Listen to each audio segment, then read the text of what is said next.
ভাগীরথীর তীরে গড়ে ওঠা ইতিহাস আর বাণিজ্যের শহর জঙ্গিপুর।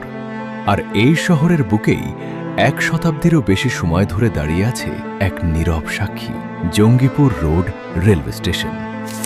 আজ এটি শুধু একটি রেল স্টেশন নয়, বরং জঙ্গিপুরের ইতিহাস, অর্থনীতি এবং মানুষের আবেগের এক জীবন্ত অংশ।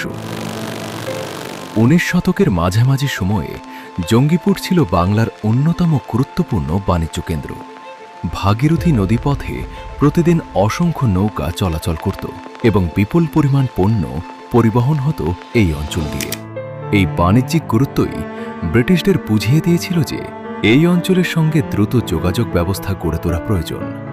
অবশেষে 1913 সালে বারোহারোয়া আজিমগঞ্জ কাটোয়া লুপ লাইনের অংশ হিসেবে প্রতিষ্ঠিত হয় জঙ্গিপুর রোড রেলওয়ে স্টেশন।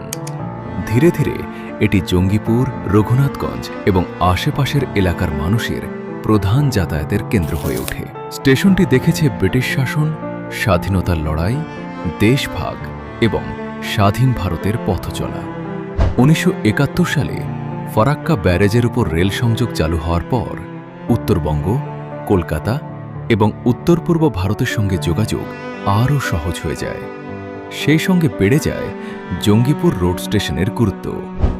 বর্তমানে পূর্ব রেলের মালদা ডিভিশনের অধীনে থাকা এই স্টেশন প্রতিদিন হাজার হাজার যাত্রীর সেবায় নিয়োজিত। এখানে থামে বহু এক্সপ্রেস, প্যাসেঞ্জার এবং মেমু ট্রেন। সময়ের সঙ্গে যুক্ত হয়েছে আধুনিক সুযোগ সুবিধা, কিন্তু হারিয়ে যায়নি তার ঐতিহ্য।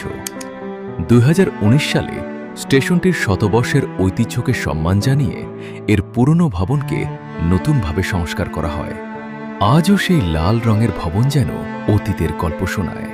প্রতিদিন ট্রেন আসে, ট্রেন চলে যায়, কেউ বাড়ি ফেরে, কেউ আবার নতুন যাত্রায় বেরিয়ে পড়ে, কিন্তু থেকে যায় 1 শতাব্দীর স্মৃতি, ইতিহাস আর অসংখ্য মানুষের অনুভূতি।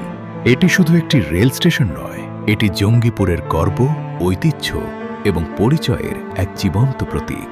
Jangipur road railway station. জঙ্গিপুরের ইতিহাস, ঐতিহ্য আর এমন আরও অজানা গল্প জানতে আমাদের পেজটি ফলো করে পাশে থাকুন, কারণ আমাদের জঙ্গিপুরের গল্প এখনও শেষ হয়নি।